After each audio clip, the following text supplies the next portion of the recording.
There's a number of threats to southern resident killer whales. There's only 73 southern resident killer whales. And having this opportunity to have 2 hydrophones in our traditional territory. Noise from commercial shipping makes everything more difficult. Reducing the potential impacts of commercial shipping on southern resident killer whales. It's really exciting. Okay, I am working here at Simon Fraser University in the School of Environmental Science. I've been here for about 5 years, and prior to that, I worked in marine mammal science. Hello, my name is David Dick, also known as Samat. I'm the Southern Resident Killer Whale Senior Manager here at the Salish Leadership Council, building the team of a total of 7, where I have 3 guardians, a data analysis person, a biologist, and a marine clerk. I'm really excited to work with Ruth and SFU. So thank you. We're called Humans and Algorithms Listening and Looking for Orcas, which is HALLO.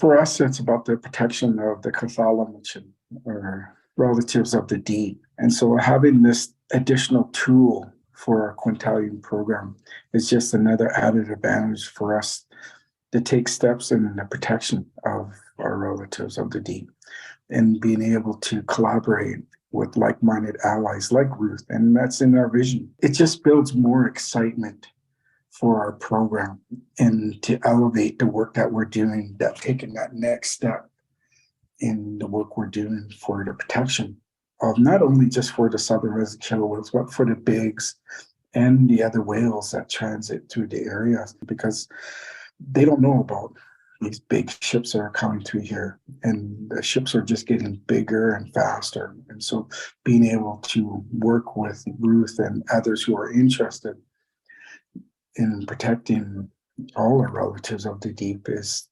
impeccable. Speaking to the urgency, they don't count them until they're a year old. So my number of 73 is still valid within the J clan, which includes the pods of J, K, and L. Last year, there hadn't been a new K pod member born for 11 years. So really the reproductive rates are very, very low. Survival also has not been comparable to the northern residents, which also eat Chinook salmon, and kind of as a population against which we often compare the southern resident killer whales. There's also a lot of pollutants and toxins that seem to be bioaccumulating, as killer whales are top of the food chain. So all those toxins that they pick up in their food accumulate in their blubber, and then because they're under food stress, the blubber itself gets metabolized, and that makes the toxins mobile within their bodies. So there's a number of reasons why we're very concerned about the southern resident killer whales beyond noise, but noise from commercial shipping makes everything more difficult. They can't find the food, and also the food is in places that overlaps with the shipping lanes.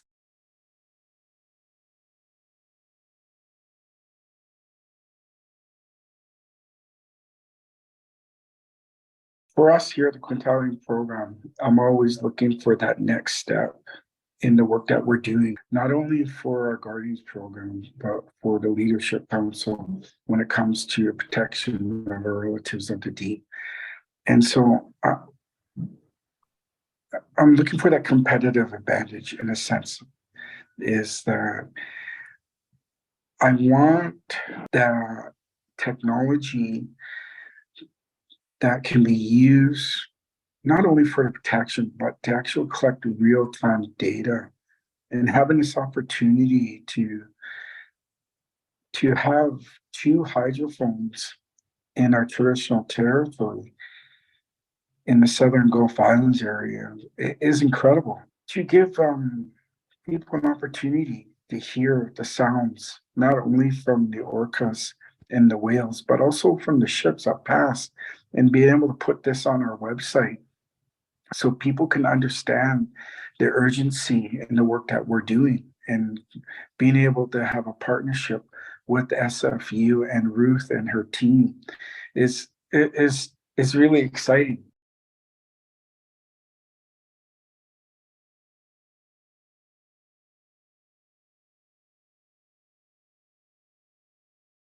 Right now, it's going to do site visits, looking at the best locations for the two hydrophones. So there'll be one set up more on the eastern side of the Gulf Islands, within Gulf Islands National Park Reserve area. And another one we're looking to in the active pass somewhere. We're just in talks with the people who are going to be installing the hydrophones and just find out where is it best for the work that we're going to be doing. So.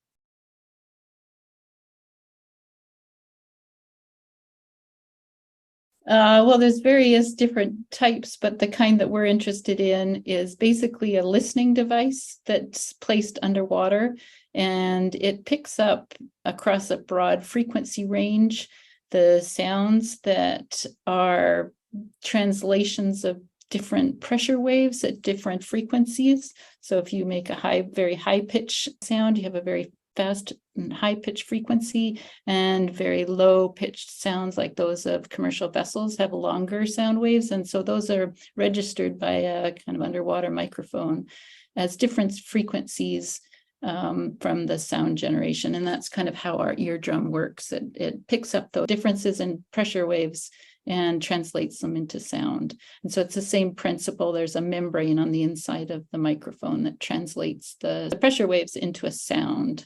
And so if you think of a southern resident killer whale, for example, they have a large melon on the front, which helps to focus the sound that comes out of a set of phonic lips in their head. And that creates, for example, I'm talking about very high frequency echolocation clicks, which is how they find their food. And so they have various ways to either make their echolocation broad focus like this. Then as you find a fish, say, you can change that and focus the echolocation clicks onto the target organism that you're chasing. And so that's the idea. And the way that they receive the sound is through their jawbone. So they have a very adapted head for processing the sound that comes through the jaw and into the eardrum in more or less the same way as we process sound, but they can hear sound at much higher frequencies than we can. So all of that echolocation sound happens at frequencies that we can't hear. So we need special instruments to even be able to hear the echolocation sounds. So it's very complex, but also they have enormous brains, and they just know how to do amazing things that we as humans can't really even imagine.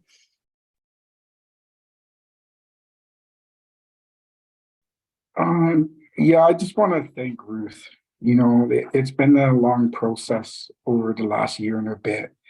And, you know, being able to connect with someone who has the background and the willingness to open up and to reach out to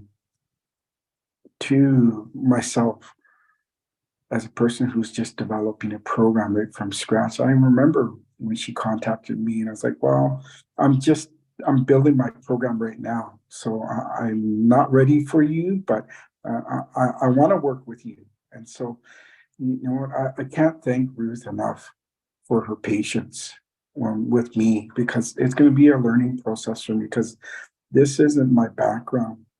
But at the same time, you know what, being able to share this with our youth and other First Nations group and say, you know what, there are people out there like Ruth who want to work with us First Nations, who have the same interest in protecting our Cathalamachins, our relatives of the deep. Again, you know, I say hydrophones to Ruth. Thank you very much. Thank you, David. Very much appreciate this partnership. And as you know, we've been working at this for a long time, and we had a real breakthrough last week with the signing of the the WLC data contribution. I'm not sure what it's called, but the agreement that allows us to formally work together, although we've been working together for many, many months, if not, I think we're over a year and some now trying to get this thing off the ground. So it really feels good from my perspective where I'm sitting to even be honored with this interview. So thank you. Thanks both of you.